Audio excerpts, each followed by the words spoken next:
thank you for joining us once again. We're back here with Richard Everett, and the author of How to Be a Great Investor, Investment Techniques for Christians. Richard, you've been a part of our church community for a number of years. I know even when I moved down here, you had been here for a couple of years. So I just thank you for spending some more time with us. And I know you've given so much of your time, even this book. I mean, one thing I've known you for so many years, and I know you didn't put this out to make money. I know you're probably losing money on it, and if anything, but I know your heart to just serve people, and it's specifically people of faith around this area of finance and specifically investing. So thank you again for joining us. You're welcome. I want to talk to you, Richard. You know, so much of mainstream media, and you see even the stimulus packages that have been put together by the government have been angled towards small business. Because this has been a coronavirus crisis like no other, and it has really hit Main Street. You know, you talk about Wall Street, you talk about Main Street, and this has really hit Main Street, you know, for businesses to be told, one, that they're not essential and you need to shut the doors, has been nothing like we've ever seen before. And small business owners are really feeling the pinch on it. They are. And you had a small business, a successful financial firm for many years in New England, and so you know what it's like to be a small business owner. You know what it is to stay up at night thinking about how you're going to pay your staff and take care of them. And so we want to dive into this topic specifically for small business owners. And if you're a small business owner out there, we would encourage you to even take some notes, because I know Richard's going to share some really encouraging things with you. But also, you know, be ready to share this with other, you know, small business owners that you know, or relatives or friends in your life that own small businesses. But Richard, I want to ask you a couple questions. Sure. You know, there are people on different spectrums, right? There are small business owners on different spectrums. You have those that really are now looking to close the doors. You have those that are just getting by. They're doing just enough. And even as we're recording this in the beginning of May,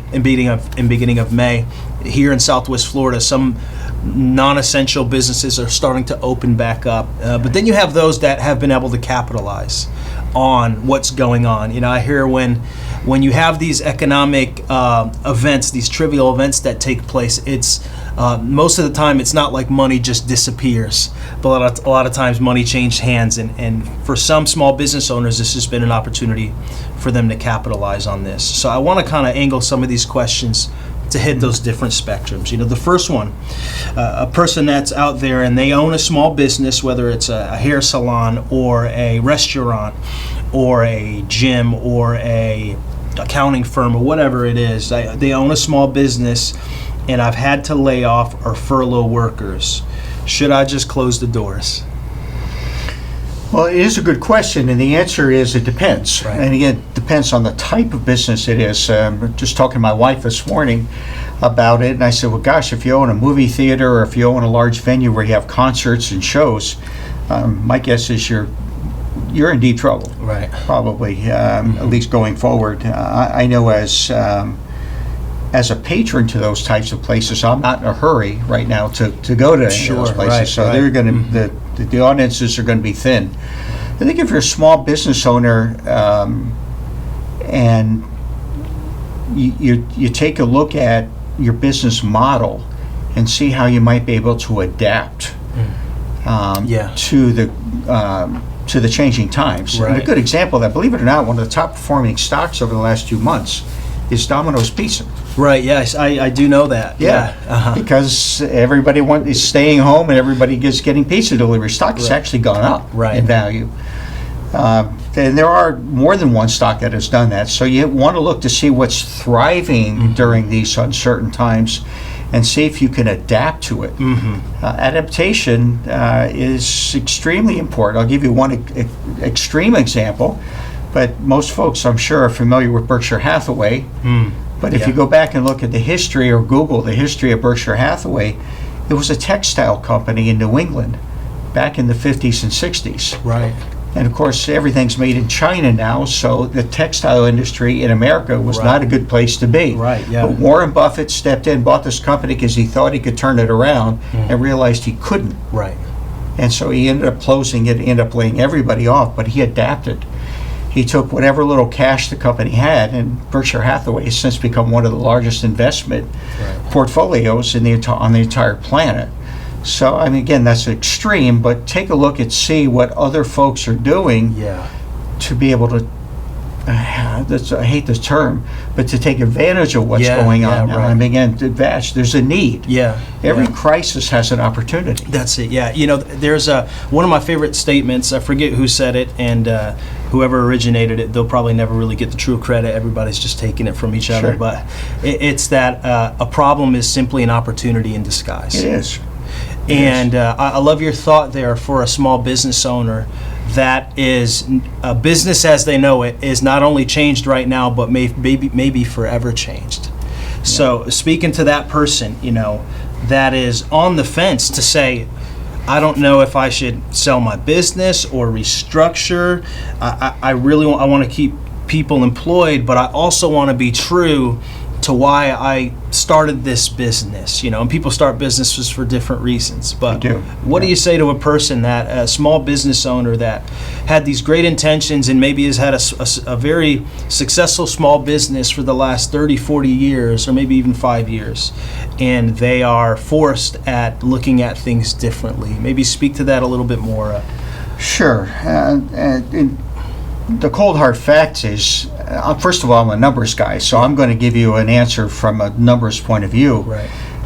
The first thing I've done, I've had people call me and say, what do I do? The first thing that came to mind was, you got to look at your burn rate. Now, most people are not familiar with what a burn rate is, but it's the amount of capital you're burning through on a daily basis, weekly basis, or monthly basis. Right. So you have to see, first of all, how much money do you have left? How much money are you going to need based on your current burn rate, how much money you're going through over a period of time, how much receivables you have coming in, how much recurring revenue you might have coming in, how much you might be able to get from the government. I mean, there are SBA loans available. You get about $1,000 per employee. It's a grant, by the way, it's free. So the advantages of trying to take care of that is to at least get through payroll, right, for another week or two, to hang on for as long as you can. And of course, you have the payroll protection plan. We're in phase 2. Right. Who knows that they're already talking about. By the time this airs, that money may be all out may too. be gone, but there may be plan 3. Right. Which they are talking about to keep businesses going. And the whole premise behind that is to at least generate enough revenue for a small business for 2 months to keep going until you can get back on your feet. So, but you have to face reality. Whether you like it or not, you have to face reality. Right. If the business wasn't doing well before this happened, I'm guessing you're probably not going to survive unless you adapt, make any kind of changes that you can.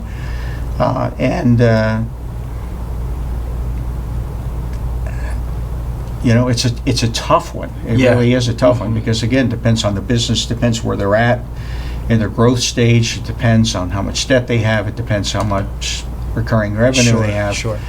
So, but I think if I can give you an answer, then go home and look in the mirror.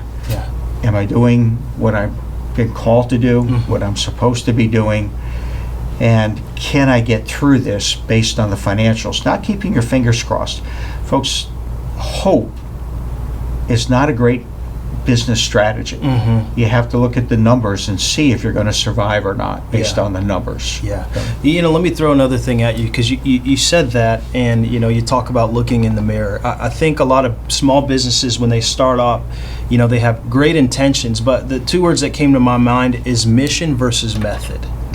In a lot of businesses, I think, and small business owners maybe start up going head over heels with a method of generating revenue versus a mission that's reaching a real need. So what I hear you saying that is, for maybe some small business owners, your mission can still be the same, but your method of achieving that mission can change. I don't know if you want to speak to that, just even having your own small business in the past, and when you were opening up the Everett Financial Group back in, what was it, the 80s? 84, yeah. What was going through your head when you started that, and then even as you retired and passed that on, what were some of the to what you built it to be, being able to maintain mission throughout that time, what did that look like? That's a great question. I did start my career in finance back in 1984. I simply did it because I had to feed my family. Yeah, right. That's a pretty good reason. It's very motivational. Yeah, right. It's a good mission. So I went to work for a large firm. I actually worked my way up to senior vice president of the company in just a couple of years. But then I realized that I was actually compromising what I was doing. My goal to get into finance and investments was, number one, to help my family, but number two was to help other families. Yeah. Because most large investment firms are more interested in selling products than they are helping you. Right. They're profit driven. Right. They're publicly traded. These bonuses these guys make are obscene. That comes out of your pocket, comes out of my pocket. And once that reality set in, it took a couple of years for it to set in, but once it did, I actually went home on a Friday and said to my wife, I can't do this anymore. Even though I was making a good living, I said, I can't do this anymore. I can't look a potential client in the eye and tell them this is the best thing for you when I have a manager telling me I have a quota, what I have to sell, what I don't have to sell. So my wife agreed to go get a full-time job while I literally started on that Monday the Everett Financial Group from scratch. Right. And it wasn't for a couple of years till I finally realized this is what I was called to do. This is my mission field. Been able to help so many Christian families over my career. Folks that are in debt, folks that need help with their investment programs, folks that just need help in general in the area of finances. That's good. So Richard, you have the other end of the spectrum now, someone that says, my business is booming, and I'm actually a little frightened in that too, because I have never had this amount of windfall or this amount of money coming in, and I've never had to manage this much. What do I do? Do I need to immediately start thinking about expanding? What do you say to that person that is, maybe that rare case out there where someone's small business is really experiencing an opportune windfall? Sure. Well, a couple things. One is a word of caution. Right. This too shall pass. Right. Right? Because every business, no matter what it is cyclical. Right. You're going to have good times, you're going to have bad times, you're going to have flatline times where, nothing's really happening. Right. So if you're going through a period of robust growth in your business, again, I would consider make sure you pay off all your debt, put some money aside, because again, this too shall pass. You're going to hit a rough spot someplace along the line. But I would encourage you, when you're hot, right? If your business is growing, whatever you're doing, do more of it. Right. Clearly, you're meeting a demand in the market. Right. Do more of it. Community. Yeah. But also remember that nothing lasts forever. Nothing lasts forever. Yeah. That's so true. Well, again, I would encourage all of you to get this book. I've started reading it, and it's such a candid book. One, I've known you for years, so I'm reading it just laughing, knowing how you would say some of those things. But it is such a practical book. If you know nothing about investing, if you know nothing about money, if you know nothing about finance in general, this is such a practical guide, especially for believers. It's full of scripture, biblical references around this area. But before we kind of close out this segment talking about small businesses, having had a small business and run a successful small business, and now retired and wearing Hawaiian shirts and shorts daily, living in an unprecedented time, being a small business owner in this time. Give us your best advice for a small business owner. What are a couple things you would tell them? Sure. Yeah, I'd love to share with the folks.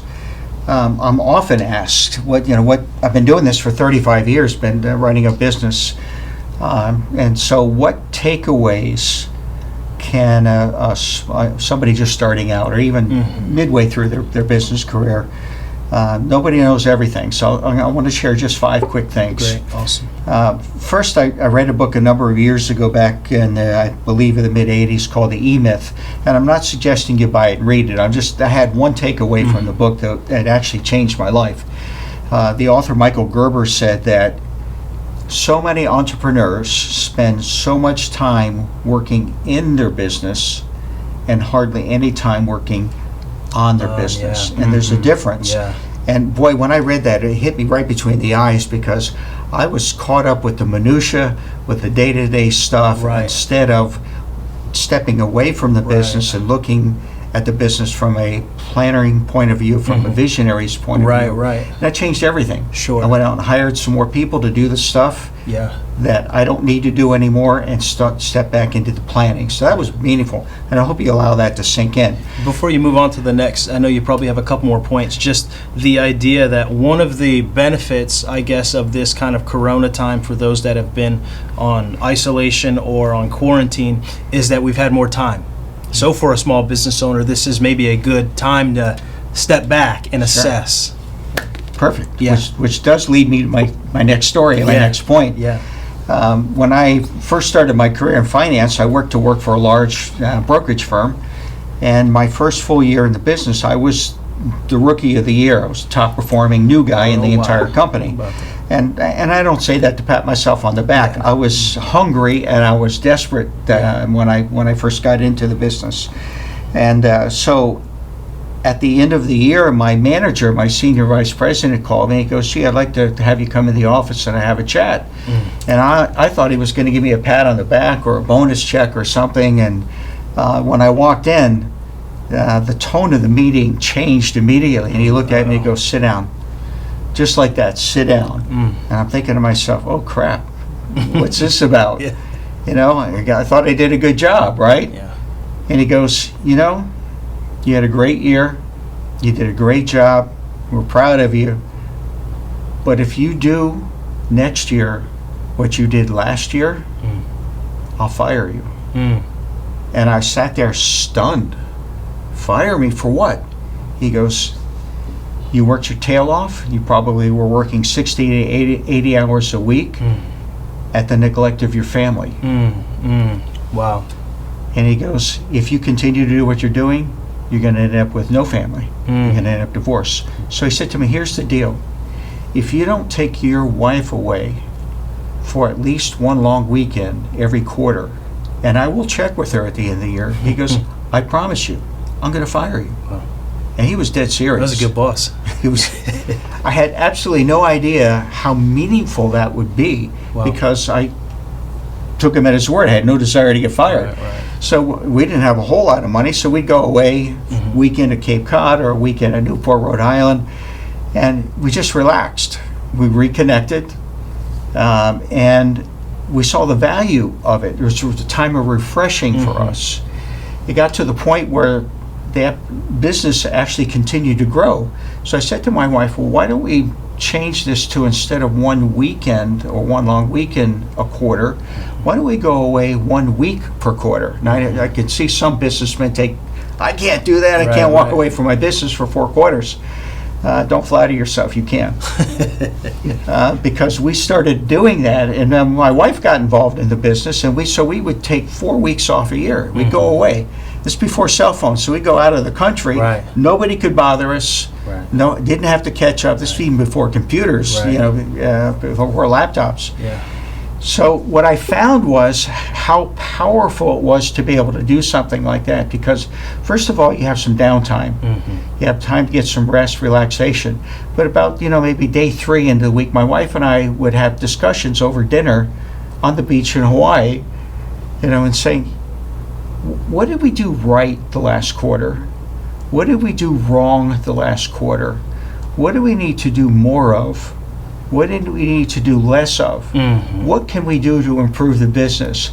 Do we have the right staff on board? Or do we need to move them around? Or do we need to replace them? Or do we need all the important things of a gut check for your business? And it was so powerful that the first year that we took 4 weeks off, our business actually tripled. Wow. Which goes to prove the business can run without you. And I don't say this just to business people, I say it to pastors as well. I've said this to a number of pastors. Things can run without you. Especially, if you're running them right, they can run without you.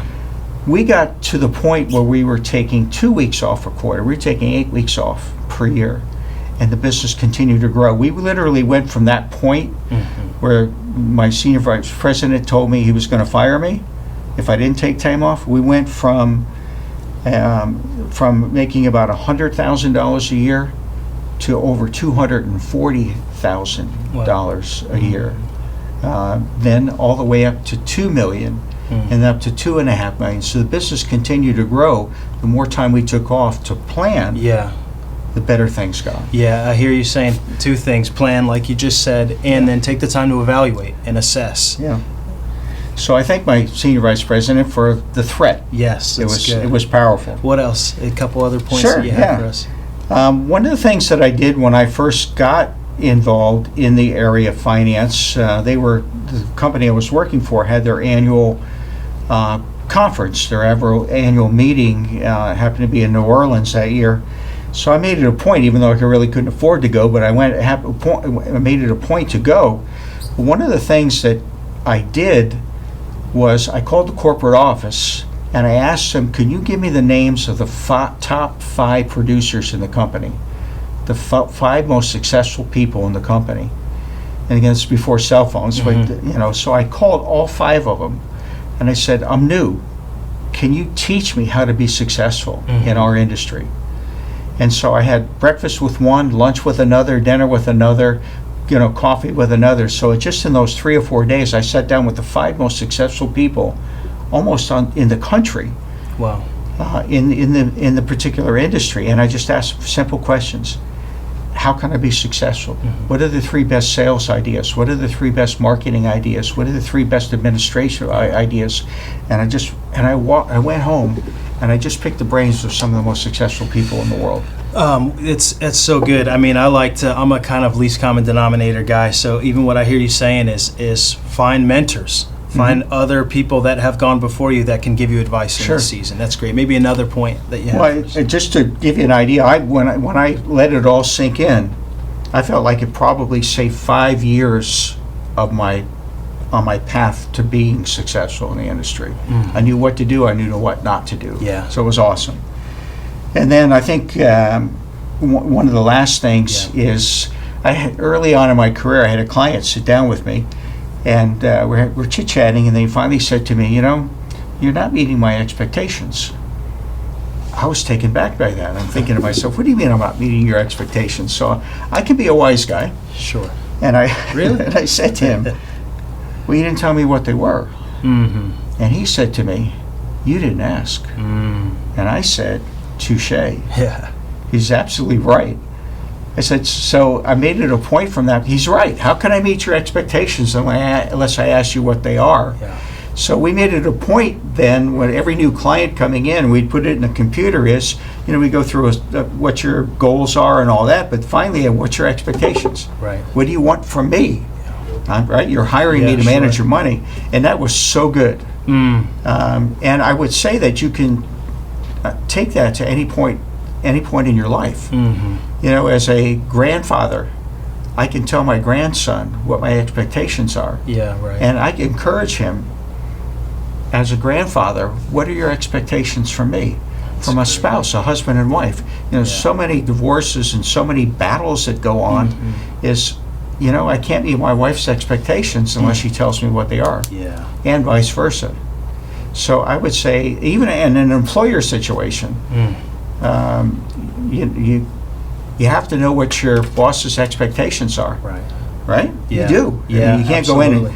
go in and, go do whatever you're supposed to do. What does that mean? Right. I need to know what your Clear expectations are in order to meet them. So that's good. And the last thing I would say is consider making Jesus your business partner. I did that early on. Jesus blessed us beyond our comprehension. And he truly was our business partner. He would open up doors that I would never have been able to open on my own. And because he blessed us so much, we were able then to direct money where he led us to. And so we helped build churches around the world, helped build Bible colleges around the world, helped fund missionaries, helped do so many things. So he opened the doors, and then he showed us where that money should be going. So, that's so good. Consider making Jesus your business partner. Richard, thank you. Again, Richard's book, How to Be a Great Investor, Investment Techniques for Christians. We thank you so much. Be sure to share this video with someone that you would think would see it as valuable and can add some value to their life. Thank you so much. We'll see you in some of our next segments.